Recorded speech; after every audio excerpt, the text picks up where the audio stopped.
ትንሽዬ ናት፣ በተፈጥሮ የታደለች ደግሞም በተፈጥሮ የተበደለች። ግራ እንዳይጋቡ ዓይን የሚስበው ውበቷ፣ ለጥ ያለው ሜዳዋ፣ የተትረፈረፈው የውሃ ሀብቷና ለንግድ አመቺ የሆነው ጂኦግራፊያዊ አቀማመጧ በተፈጥሮ የታደለች ያስብላታል። ተቃራኒውን ካየነው ግን ከብረት የጠነከሩ ምርጥ ልጆች ባይኖሯት ኖሮ 50 ከመቶ የቆዳ ስፋቷ ገና ድሮ በባህር በተዋጠ ነበር። ስሟ ገናና ከመሆኑ የተነሳ ትልቅ አገር ትመስለናለች እንጂ እሷስ በቆዳ ስፋቷ ከኢትዮጵያ በ27 እጥፍ በሕዝብ ብዛቷም በ11 እጥፍ ታንሳለች። በኢኮኖሚ ሲሆን ግን ተቃራኒውን ያስቡ።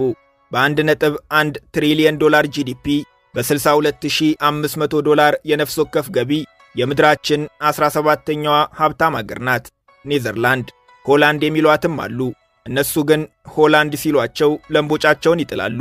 ከሁለት ግዛቶች ውጪ ሆላንድ የሚለው ስም ሀገራችንን የመወከል አቅም የለውም ይላሉ። በሀገሪቱ ከሚገኙ 12 ግዛቶች ሆላንድ የሚባሉት ሁለቱ ብቻ ናቸው፣ ሰሜን ሆላንድ እና ደቡብ ሆላንድ። በእርግጥ ሆላንዶች ሁለት ብቻ ይሁኑ እንጂ በመላዋ ኔዘርላንድ ደምቆ የመታየት አቅም አላቸው። ከአጠቃላይ የኔዘርላንድ ሕዝብ 38 ከመቶ የሚገኘው በእነዚህ ሁለት ግዛቶች ውስጥ ነው። ዋና ከተማዋን አምስተርዳምን ጨምሮ ሮተርዳም እና ዘሂግ የሚባሉት ሦስቱ የኔዘርላንድ ታላላቅ ከተሞች የሚገኙትም በሁለቱ ግዛቶች ነው። ያም ሆኖ ኔዘርላንዳውያን ሀገራቸው ሆላንድ ስትባል ደስ አይላቸውም። ልክ ስኮትላንዶች ወይም ዌልሳውያን ሀገራቸው እንግሊዝ ስትባል ደስ እንደማይላቸው ማለት ነው። ምዕራብ አውሮፓዊቷ ኔዘርላንድ የ18 ሚሊዮን ሕዝቦች አገር ናት። ኔዘርላንድ የሚለው ስሟን ወደ አማርኛ ብንቀይረው ዝቅ ያለ መሬት የሚል ትርጉም ይሰጠናል። የምድራችን አጭሯ አገር ልንላት እንችላለን። ምክንያቱም 26 ከመቶ የአገሪቱ ክፍል ከባህር ጠለል በታች ነው የሚገኘው። ቀሪው 50 ከመቶ ደግሞ ከባህር ጠለል በላይ ያለው ከፍታ 1 ሜትር ብቻ ነው። በዚህ ጥረቷ ምክንያት የሚቀልዱባትም አሉ።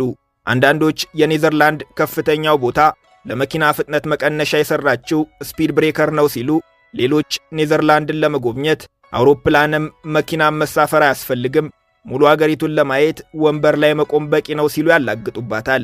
ኔዘርላንድ ምን ያህል አጭር እንደሆነች በንጻሬ እናሳያችሁ።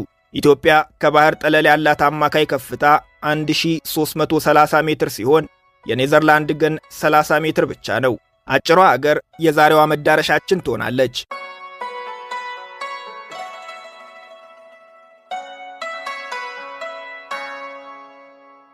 ጉብኝታችንን በአድናቆት እንጀምር። ዳቾች ዓለም የመሰከረላቸው የምህንድስና ጠበብት ናቸው። እነሱም ይህንን ችሎታቸውን ይኮሩበታል። እንደውም አንድ ጉራቢጤ ያለቻቸው አምላክ